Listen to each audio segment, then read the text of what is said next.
योगेन चित्तस्य पदेन वाचा मलं शरीरस्य च वैद्यकेन योपाकरोत्तं प्रवरं मुनीनां पतञ्जलिं प्राञ्जलिरानतोऽस्मि।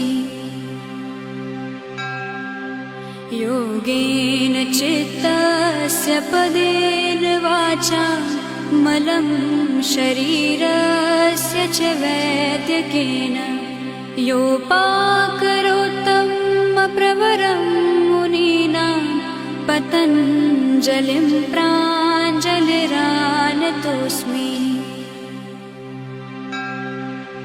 योगेन चित्तस्य पदेन वाचा मलं शरीरस्य च वैद्यकेन योपाकरोत्तं प्रवरं मुनीनां पतञ्जलिं प्राञ्जलिरानतोऽस्मि।